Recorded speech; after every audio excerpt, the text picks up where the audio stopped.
Hello friends, তো কেমন আছো তোমরা? আশা করি ভালো আছো। তো তোমাদের আজকে আমি একটা জিনিস দেখাবো। সামনে পয়লা বৈশাখ, তার আগে পড়বে সংক্রান্তি। তো সংক্রান্তিতে তোমরা সবাই জন্য চড়ক মেলা হয়। সেই চড়ক মেলার জন্য মানে আগের থেকে বাড়ি বাড়ি ঘুরে নেমন্তন্ন করে। তো আমাদের বাড়িতেও আসবে, বেরিয়েছে, পাশের বাড়িতে এখনো আছে। তো খেলা দেখাবে। তো তোমরা যদি খেলাটা দেখতে চাও, প্লিজ আমার এই ভিডিওটা দেখো, আমি তোমাদের খেলাটা দেখাবো। আমাদের বাড়িতে দেখো এসে গেছে ওরা।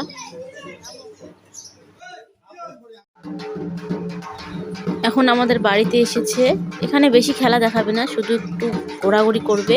খেলাটা বাইরে হবে, কারণ এখানে খেলাটা করলে অসুবিধা হবে, ওদের জায়গাটা ছোট।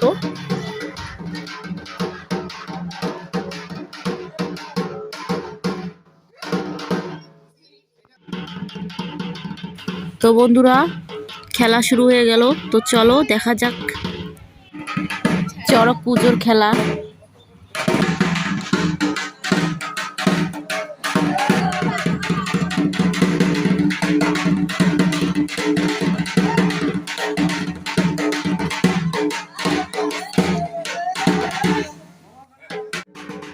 আমার মেয়েকে দেখো, ওদের তালে তালে ও নাচছে। এতক্ষণও ঘুমিয়েছিল, এই ঢাকের বাজনা শুনে কেবলমাত্র ঘুম থেকে উঠলো। দেখো না, চোখ মুখ খোলা।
তো বন্ধুরা, খেলা দেখা শেষ, ওরাও চলে গেল, আমরাও ঘরে ফিরে এলাম। তো ভিডিওটা আর বড় করব না, এখানেই শেষ করছি। তো আমার তরফ থেকে তোমাদের সবাইকে আগাম চড়ক মেলারও শুভেচ্ছা রইল, পয়লা বৈশাখের শুভেচ্ছা রইল। তোমরা ভালো থেকো, সুস্থ থেকো, আমিও খুব ভালো আছি। টাটা।